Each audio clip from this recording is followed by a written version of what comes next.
There are questions this morning about the fate of CBC Radio-Canada and some of its programming. The public broadcaster is preparing to lay off 600 employees, as much as 10% of the workforce. The move is in response to a $125 million budget shortfall. In an interview last night with our chief correspondent, Adrian Arsenault, the CEO and president of CBC Radio-Canada, Catherine Tate, spoke about the challenges the organization faced and how its obligations differ from those of its private competitors. We serve minority language communities in areas outside of Quebec for francophones. We're in the north. These are markets that will never be commercially viable, but it's important work and it's absolutely core to our mission. But we also have the same pressures with respect to inflation, cost of production, cost of operations, declines in revenue related to our traditional television services. All of that has created a perfect storm, and the pressure, the unbelievably fierce competition from the foreign streamers that accelerated and was amplified coming out during the pandemic and coming out of the pandemic. So that's the perfect storm. That is Catherine Tate as she spoke to Adrian Arsenault last night on The National. You can read more online at CBCNews.ca, and also embedded in that article, the full interview between Catherine Tate and our chief correspondent. Janice McGregor is in Ottawa this hour. We'll talk more about what she said and the political reaction that we've been hearing since. Janice, good morning.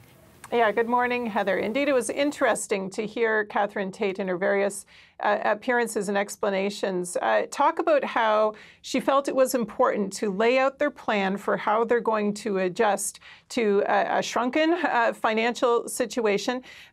She said that it is the responsible thing for CBC's management to do at this point. But in revealing exactly the magnitude of what these government cuts mean, translating that in concrete job terms, she said there will be 200 vacancies that will not be filled, plus another 600 positions that'll need to be eliminated on top of that, including a few hundred in the province of Quebec, where we know politically that cuts to cultural industries are extremely sensitive. That is going to put an awful lot of pressure on Justin Trudeau's cabinet, particularly Heritage Minister Pascal Saint-Onge, who seemed to be telling reporters yesterday that while, yes, CBC Radio-Canada as a Crown corporation was asked to propose cuts in line with what other departments, agencies, federal Crown Corps were asked to do. But the final budget, that might not be so final yet. Take a listen. Yes, we've asked every agency and every ministry to do that exercise, but the final decision has not been made yet. CBC Radio-Canada is aware of that. So the reason for their decision and their announcement today, you should redirect your questions directly to management over there.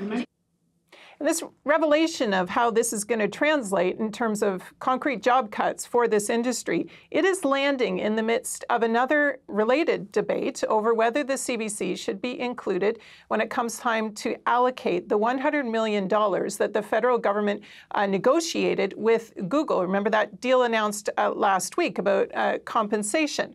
Some had argued that CBC Radio-Canada should not be part of the formula for allocating that because it already gets the money it needs from the federal government. But yesterday, the CBC's president seemed to be saying here, well, no, actually, it's not getting enough, at least to do what it has been doing to this point. Janice, we know the budget for the CBC Radio-Canada has to pass through a minority parliament, and we've certainly heard at least the official opposition make the future of CBC a platform issue for the future. What were we hearing from the opposition parties yesterday? Yeah, indeed. Let's start with Pierre Poilievre, the opposition leader, posting on social media last night, focused on how, by his telling, the CBC, through Catherine Tate yesterday, saying it's broke after Poilievre said it had paid $99 million in bonuses to, quote, incompetent executives and liberal talking heads. Now, that comment by Poilievre seized upon by a Bloc MP, Alexis Brunel-Duceppe. He was pointing out, also on social media, to his Francophone followers how the Conservative leaders seem to be delighted with having job losses in Quebec newsrooms and saying, this Bloc MP did, that the silence from Quebec Conservative MPs makes them complicit in this. Now, there was another Conservative MP, Kevin Waugh, himself a longtime veteran of the media industry. He is from Saskatchewan. He did not stay silent when reporters were looking to him for reaction. On the weekend, I talked to several media people back home, and it's blatant more than ever. And so this is just a continuation. And I don't know the way out. I really don't. I mean, we had the agreement, or the government had the so-called agreement with Google. Nobody knows where that money's going. But at the same time, when people lose their job in the industry, it's sad. And what about the New Democrats? Because, of course, they are in a confidence and supply agreement with this Liberal government. One of their MPs, Peter Julian, said in a statement yesterday that they want to see the Liberals take real steps to protect news in communities that rely heavily on CBC Radio Canada to stay connected, and that everyone should have access to trustworthy news sources. The government needs to protect this and back it with funding. So we will see, Heather, when it comes time for next spring's budget and the inevitable vote in Parliament for that, whether the NDP decides to make this an issue, go to the mat for the CBC as that time comes. Thank you very much, Janice You're McGregor. welcome.